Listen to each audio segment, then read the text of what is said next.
Hi guys, and welcome back to another episode of Under Embargo with Chelsea. Now, since I have this opportunity, I thought we'd start on the page of some of the youngsters. The development centre allows me to do this because I can go in there, look at who's performing well out on loan or in the youth team and go, right, we're going to focus on you. So today we're starting on the page of Ike Ugbo, or Ubo, I'm not really sure how his name is pronounced. He's out on loan at Roda over in the Netherlands. He's got a goal on his debut for them, so that isn't too bad. He's not got the greatest finishing or first touch. He's pressing forward, and I think that kind of shows. He's more of a workhorsey kind of striker because his finishing first touch isn't amazing. Composure's okay. He's still only 20, room to improve. But I don't see him being an amazing prospect in the long run. I don't know what you Chelsea fans think about him, but he doesn't seem to be super amazing. Just so you can see, here's how the other loanees are doing right now. Trevor Shalabar's actually got 3 goals in 5 games for Huddersfield out on loan, which is dope. Danilo Pantic just grabbed himself a goal and an assist, as has... Where has he gone? There was the guy, Conor Gallagher, was at... Yeah, he got 2 goals.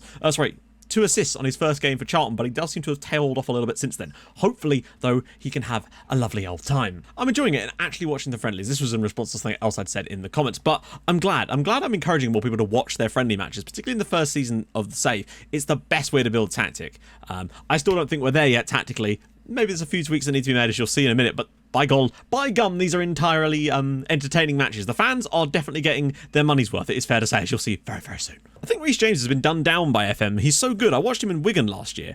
By far the best player at the club. Scored free kicks, good at corners, quick, strong, but his best attribute was his composure, especially on the ball for someone 19 years old. Yeah. So as I said in response to this comment, I think what happens... Well, no, I don't think I know. Players that are built into the game have an attribute range in terms of their potential. So it's like -9 or something would be like the very best, I think.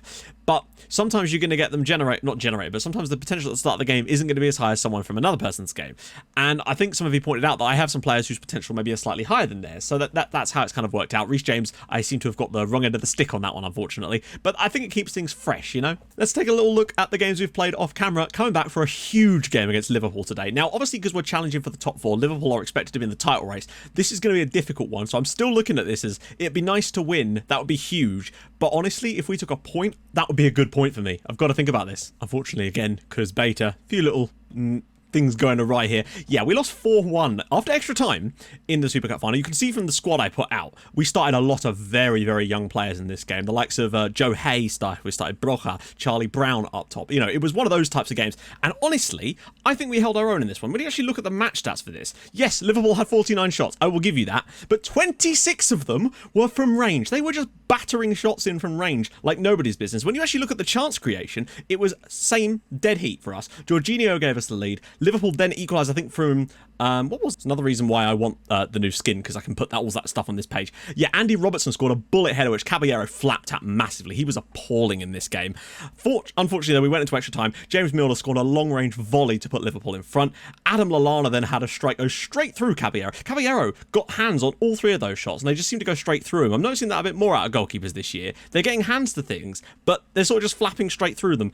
Bit frustrating, and then they added another one as we were on the push after that. 4-1 is a very, very harsh, and yeah, there's a lot of shots conceded, sure, but I've never seen a team have that many shots from range. Every time Liverpool got the ball in like near our final third, they were just taking pot shots, and unfortunately one of them went in the end. Still great performance from Mason Mount and Jorginho. William was pretty poor though, but key passes for days, and on another day with a better side, we'd probably do all right in this one, and that gave me hope. Hope which was then kind of dashed in the next match as we went to lose 3-2 to Newcastle. It was a disappointing one, I've got to say. Early goal conceded from scored by Paul Dummett. Ball was whipped in, cleared away, thundered back into the box. Keeper makes a save, and it just hits Paul Dummett straight off the goalkeeper. Very frustrating way to go a goal down. But then Marcus Alonso scored his 2nd free kick in as many matches to give us a lovely equaliser. Things were looking very, very good. Unfortunately, though, in the second half, they really did start to pick up. Joel Linton, who we did not get a grasp on too easily, made it 2-1 and then 3-1 before Michy Batshuayi grabbed himself one back. We still had a decent number of shots in this match and were arguably right in this match. Unfortunately, it just wasn't quite good enough in the end, which is a real shame. You see, we just didn't have as many key passes that I would have liked. And look at Newcastle's shape. This is a weird one. Like, they had a back 5, but then they also had wingers. It's not say what I do like is that teams in this league are playing very versatile shapes and a big wide range. They did have a few more chances though, but I think 2 of those were both from Joel Linton's goals. Still, we gave up too much in that game, and that was not what you want to see. On another day though, we maybe do still get something, but you can't go on like that forever. Thankfully, though, in our next game, away at Wolves, we did finally get a little bit more recompense for this one. Bit more of a if anything, we were actually a bit worse in this game than we were against Newcastle. We got the goals in this one, which was the main thing. Michy Batshuayi, wonderful ball whipped in by Kovacic from the wide areas, and Batshuayi won a wonderful header to make it 1-0. Then Diogo Jota, this was so annoying. This was their first shot of the game. There's a header from Pedro. The ball is whipped across. Pedro heads it back to our goalkeeper, who just doesn't come. Jota runs through, shoots straight at the goalkeeper. The ball bounces back to him and he puts it in the net at the second attempt. Frustrating, because that was their only 2 chances of the game and it was the same goddamn goal. But luckily, right before half-time, ball was whipped across and there was Antonio Rudiger from a free kick to put us back in front. And in the second half, we kind of stretched our legs a little bit. Alonso, this time not from a free kick, got the ball just in the corner of the area and pinged one low and hard into the bottom corner for 3-1 before Emerson got on the end of one. We had to put him on at right wing towards the end because Pulisic was injured. Won a header at the back post, and it was 4-1 to Chelsea. You can see what I mean about the goals flying in. And that brings the league to this. We're currently sitting 5th in the league, just outside the Champions League spots. Just where we wanted to be. Arsenal and Leicester having a lovely time so far. Marcos Alonso, though, has got 3 goals this year already, and 3 assists. I love it when you get a player that's just like, yeah, you're good, but you're not that good, buddy. And he's just playing out of his skin so far this year, and it is really, really nice to see. Plus 7 goal difference too. We've conceded more goals than I would have liked, but by golly are we scoring. We got 5 against Watford, 4 against Wolves, 2 against Newcastle. We've got goals in this team, and that is delightful. I'm just enjoying it right now. I don't think we're particularly defensively stable, but it's nice to see us scoring some goals. But today is Liverpool. And it's not going to be an easy game, is it? There's no real doubting about that. I think we're going to struggle in this one, but I still think with a full-strength team, we created opportunities against them in that match. Willian missed a couple of clean through-on-goal opportunities against Liverpool. I think there was 2 times where he was put through on goal in that final and really should have scored. So, hopefully we can do better. So, this is what my assistant has picked. As always, I want to swap these 2 over because there's no point in putting Batshuayi here. He's not going to win the number of headers that Abraham will do, and he's a better player when he's in that position. Pedro Pulisic is actually fit again, but would I start Willian? The problem with Willian is, unfortunately, he likes to cut in, and I kind of like Pulisic holding that width for us. So, and Pulisic is available. We've got an international break after this, I think, so we should be okay. Kovacic, I've been super impressed with so far. I'm not entirely sure what his stats read, but, 2 assists so far in 3 games. You can't really argue with that. Admittedly, both in the last game, but still, very, very good stuff. Again, they keep wanting to put Tomori in here, and that's just not happening for me. I would like... Zappacosta has played in both of our wins so far, and I think that's definitely a good thing to pick on. Marcos Alonso, again, as much as I like Emerson, and I liked him... Yeah, Marcos Alonso's rating so far this season has been unbelievable. So we're going to go with that, I think. Rudiger and Christensen in the back line, no problem. Bench, I mean, who can we even really pick here? Emerson, definitely. And, I mean, that is literally all we've got available in the first team squad. So on the bench, Emerson, Tomori, Mount, Willian, Zuma, Barkley, and Azpilicueta. That's a decent bench, to be fair. Let's check out Liverpool. One of the things I found as well is that Wolves and Watford both play very defensive systems against us, and it really, really cost them because we were just able to control that midfield. Even though we didn't get a lot of possession in some of those games, it just completely destroyed them because they weren't able to break forward. Liverpool... Obviously, gegenpress, no surprises there. Deep line playmaker of Milner. Salah's going to be cutting inside. Mane's going to be cutting inside. Alexander-Arnold and Robertson on the overlaps. They drew 0-0 with Norwich, though, so there is that. So, we're not going to be marking Mane, which sounds like an indie band from, 2009, doesn't it? Pressing intensity on these guys. We're not going to press Lallana too high. It sort of carries them around. Before, it would remember, but now it moves it with the position, which I guess is kind of good, but it means I've got more work to do in these sort of pre-match menus. So we're going to go after Milner. Not going to tight mark him, but we just want to... I don't want to overdo it. We can get away with a bit more because we're actually occupying a press. But if you're playing a tactic where you're not doing a huge amount of pressing, don't put too many of these on. Just don't. Because the players listen way more in FM20, and I love it. There's way more control, it feels like. Let's go out there. Let's have an absolute barn burner of a match. That's what I'm expecting for this one. Marcos Alonso has been so amazing this year. It's unbelievable. 3 goals and 3 assists so far this season. It's insane. I think he's actually scored in all 3 of our league matches. And he's playing at left back. Pedro's not going to quite catch that one, but maybe we'll have a 0-0. It's unlikely, I'd say. Salah. I want to get better at defending free kicks too, because I feel like we conceded a goal against Newcastle, I think it was, from a free kick, or was that a corner? I don't know. Our set-piece defending side of things hasn't been amazing. Lallana. Robertson. Oh, God. Look at this Alexander-Arnold. Rudiger. Oh, bloody hell.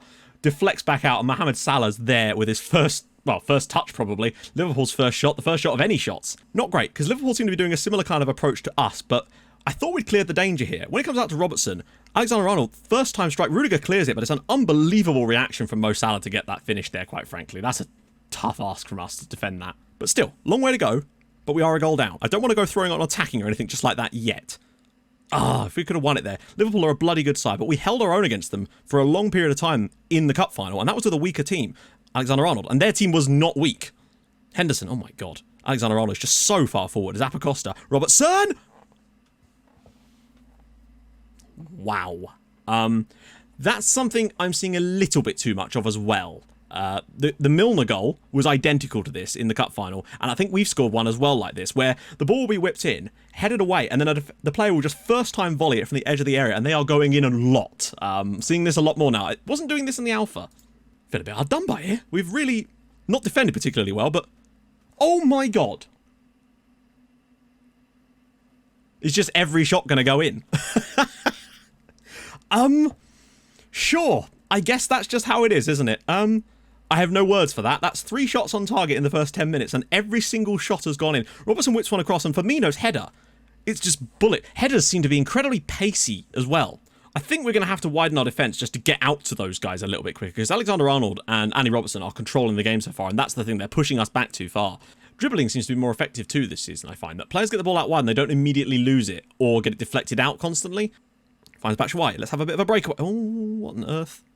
Hello, Pedro with the run behind. Go on, son. Finish it off. What was that, Pedro? There's a few times now we've had players try and dink things. Pedro there has to be doing better. Marcus Alonso, lovely knockdown header there. Pedro in behind again. Batshuayi, he's onside this time. Can he finish? And it looked like he'd gone for the dink as well there. 2 really good chances. Those were great opportunities to score goals, and we should have taken them. But it's good to see that we're creating stuff again, even though the start of this game was just embarrassing. Abraham, go on, whip it across, son. Batshuayi! Oh god, we've hit the crossbar now. It's sad because we genuinely got very good towards the end of that half. We were creating opportunities after opportunities. We had 2 really stonewall chances, and Tammy Abraham's hit the crossbar as well. If it wasn't for that 4-minute spell of madness, then we'd be doing all right here. But then that's not really how football works, is it? Oh, that was very, very poor. Mane, there's a lot of space to get a player through here. Salah's out wide. Maybe marking Salah wasn't the best, like... Oh, God!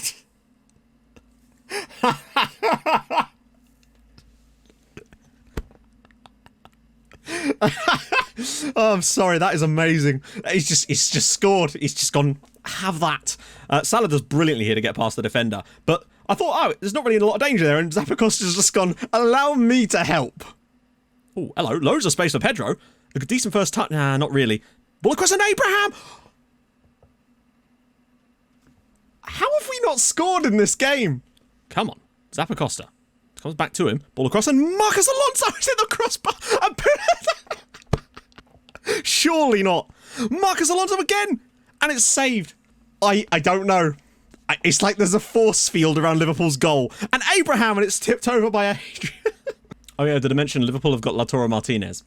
Because as if they needed more players. Willian again, he's going to cut inside a bit more. So that's going to allow a bit more space potentially for Zappacosta on the overlap. Pedro smashes one in. Finally got a goal.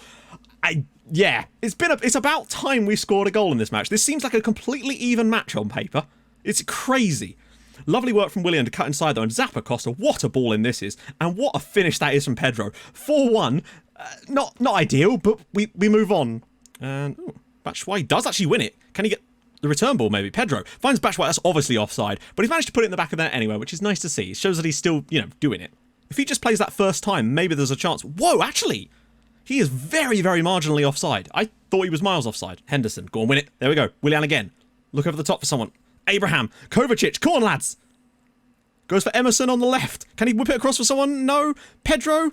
Kovacic puts it in for 4-2. Mateo Kovacic now makes it 4-2. We've got 13 minutes to go, and we've got 2 goals back, and honestly, it could well have been... Oh, imagine if Abraham's goal had counted. It would have been 4-3 here. This is really nice work. Cutting it back once, cutting it back again, and Kovacic has unleashed one near post. Right, let's go. We finally started scoring. It just took a little bit too long for it to happen. And here we go again. Kante dispossessed.